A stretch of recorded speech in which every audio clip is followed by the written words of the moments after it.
in essence, I like to show, for example, when we started working in Argentina, particularly with Vinho Cobos, but also with Catena, I wanted to reflect what is, it should be something that says this is Argentina, or at least this is Mendoza. And if we can get more specific than that, even better, like this is a particular vineyard, and it's unique from the neighbor. So that's always been important to me, and to do that, I think one needs balance. In essence, balance probably means different things to different people, and style also. So a wine, I'm thinking, when I'm making a wine, I'm thinking, what is the style of the wine? For example, if you're thinking, let's take a moment and talk about automobiles.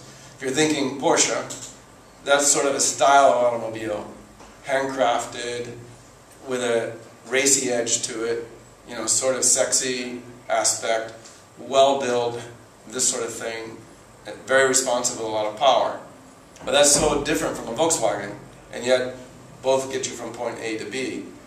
And I think the people at Volkswagen may be maybe not as passionate as Porsche, but you never know. They could be equally passionate, but they're making a different style.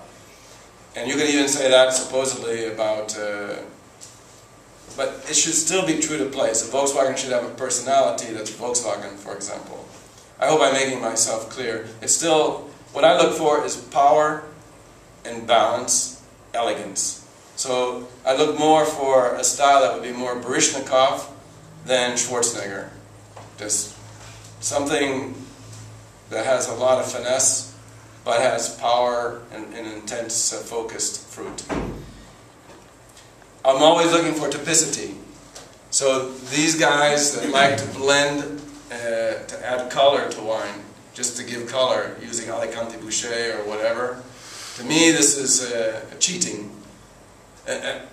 When I first went to Chile in March of 1988, the first winery I visited, I was toured, being taken by a young female enologist, and I tasted, she gave me the first wine, I won't mention the name of the winery, and it said Pinot Noir on the label, so I tasted it, and I didn't know, I'd never been to South America, and I said, well, I didn't know if I should say what I was really thinking or not.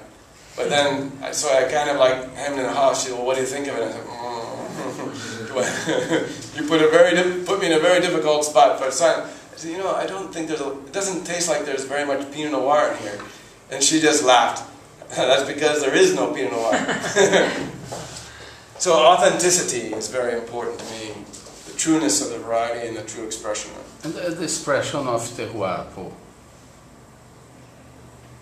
The expression of terroir. Where you put this in your work? You know, of course, that terroir is one of these controversial terms. What does it mean? And we can all define it in many different ways. Some people talk about soil, the whole environment in which the grape lives. Some people say also people influence the terroir. And I kind of take the more global view of it. I think it's grape growing, as I said before, the grape seems to reflect its place. And so for me, you can't have terroir without people. And I think it's extremely important to capture that in the wine.